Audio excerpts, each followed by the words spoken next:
Tuvalu goes down, so does the world. The UN panel says governments around the world must take rapid action to curb rising temperatures. We are not drowning, we are fighting. This is our warrior cry to the world.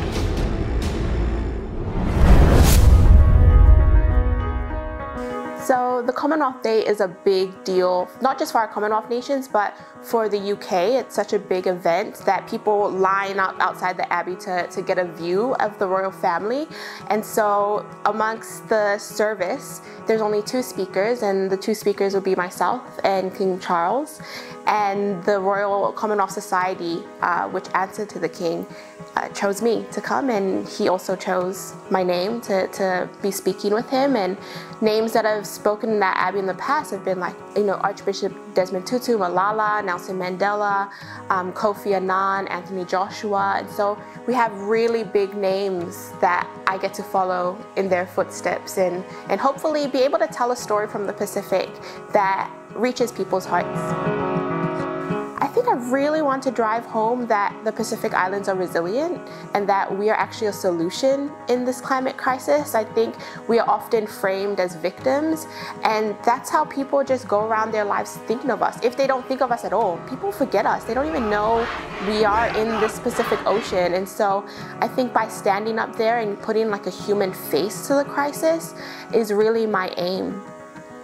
So I won a Commonwealth Award at 16 years old, and so no one younger has ever won that award in the world to date. And so they invited me, 1, because I'm still the youngest Commonwealth winner, and 2, because since I've won my award, I've also continued doing climate change work, which is something that they wanted to platform because they believe that climate change is the biggest issue of our generation, and I think so too. If you're here today, you know what climate change is doing to us.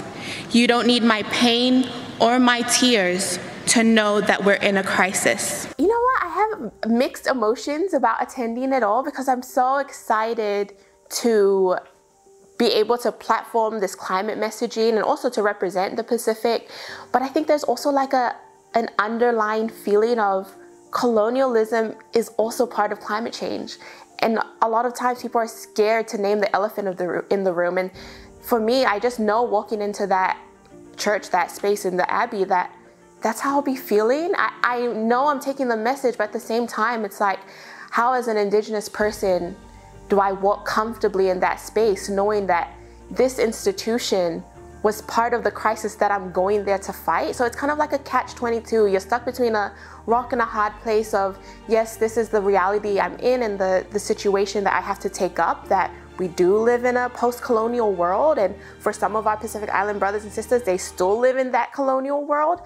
But at the same time, having to reckon with that idea of these people used to rule my people, and they started this climate crisis with this attitude of, I'm just gonna extract, I'm just gonna burn fossil fuels, I'll take, and not give back. And that's what created this problem.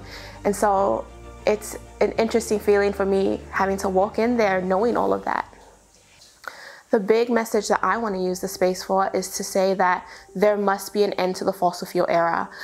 We know that there's no future while we burn fossil fuels. We know that there's no future as we keep extracting from nature and not giving anything back.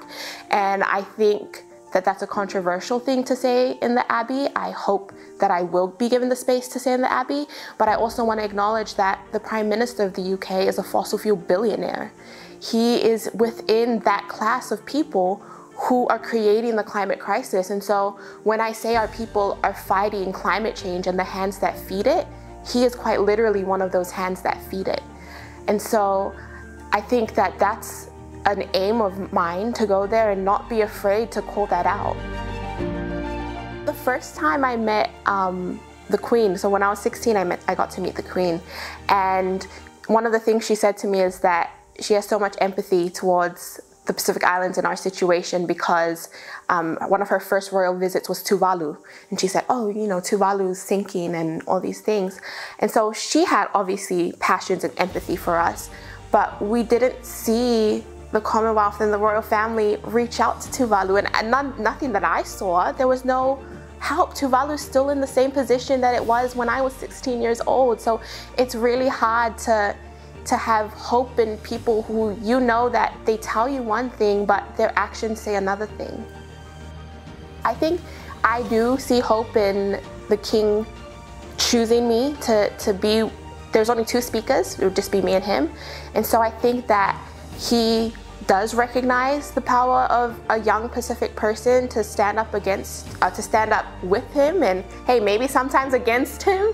But I also want to acknowledge that it was actually other islanders who got me there. So within this position of putting forward names, it was a lady from the Pacific Islands and a man from the Caribbean Islands who put forward my name. And I think that it's also their hard work of getting my name to even reach the king, because he wouldn't have been walking around his day and knowing me.